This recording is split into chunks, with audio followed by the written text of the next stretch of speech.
안녕하세요. 백세 건강정보입니다. 한국인의 밥상에서 빼놓을 수 없는 잡곡밥.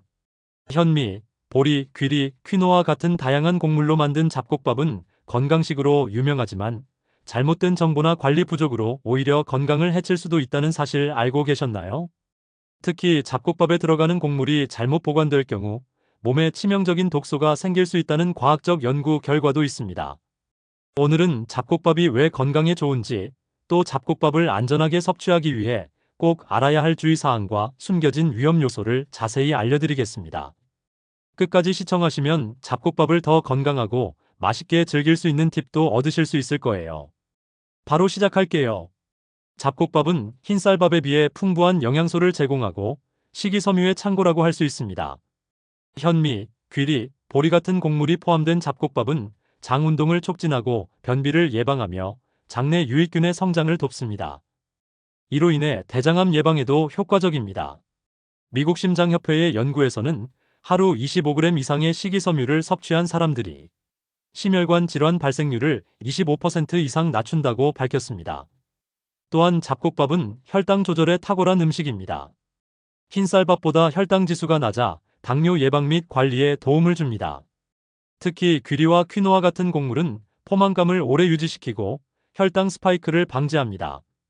영국 의학저널의 대규모 연구에 따르면 통곡물을 정기적으로 섭취하는 사람들은 제2형 당뇨병 발생 위험이 32% 감소한다고 보고되었습니다. 또한 잡곡에는 다양한 미네랄과 항산화 성분이 풍부합니다. 현미와 보리는 마그네슘과 칼륨이 풍부해 뼈 건강을 유지하고 혈압 조절에 도움을 줍니다. 퀴노아에는 필수 아미노산과 항산화 물질이 풍부해 면역력을 높이고 염증을 줄이는 효과가 있습니다. 귀리에 포함된 베타글루칸은 콜레스테롤 수치를 낮추고 심혈관 질환 예방에 효과적입니다. 하지만 잘못된 정보나 관리 부족으로 오히려 건강을 해칠 수도 있다는 사실 알고 계셨나요? 잡곡밥의 재료가 되는 곡물을 잘못 보관하거나 오래 방치하면 아플라톡신이라는 치명적인 독소가 생길 수 있습니다.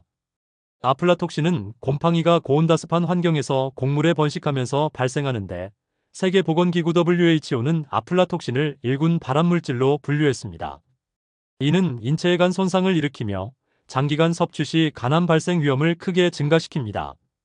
특히 대한간학회의 보고서에 따르면 아플라톡신은 B형 간염 바이러스 보유자에게 간암 위험을 최대 30배까지 증가시킬 수 있다고 밝혔습니다.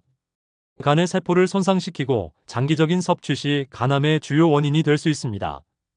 특히 대한간학회에서는 B형 간염 보유자가 아플라톡신에 노출될 경우 간암 발생 위험이 최대 30배까지 증가한다고 경고하고 있습니다.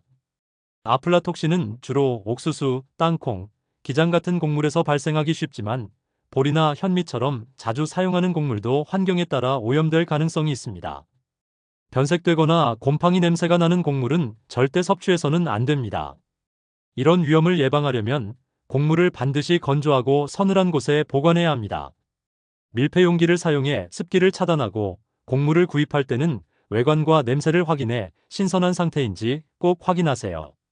오래된 곡물은 피하고 필요한 만큼 소량씩 구입하여 자주 사용하는 것이 가장 안전합니다.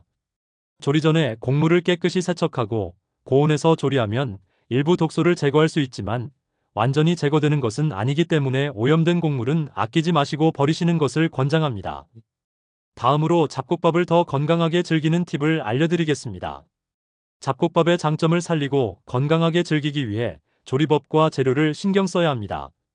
먼저 잡곡밥에 적합한 곡물로는 현미, 보리, 귀리, 퀴노아가 있습니다. 이 곡물들은 영양소가 풍부하며 비교적 보관이 쉽습니다. 조리 전 곡물을 깨끗이 세척한 후 물에 30분 이상 불려주세요.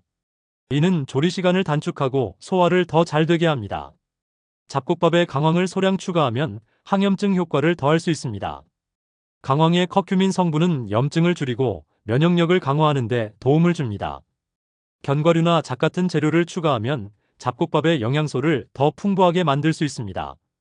특히 견과류는 건강한 지방과 단백질을 보충해 포만감을 더 오래 유지시킵니다.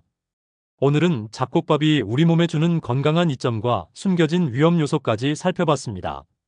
잡곡밥은 정말 훌륭한 건강식이지만 올바르게 관리하고 섭취해야만 그 진가를 발휘할 수 있습니다. 오늘 알려드린 정보를 참고하셔서 안전하고 맛있는 잡곡밥을 만들어 보세요. 이 영상이 유익하셨다면 좋아요와 구독 부탁드리고 더 좋은 건강 정보를 가지고 다시 찾아오겠습니다. 시청해주셔서 감사합니다.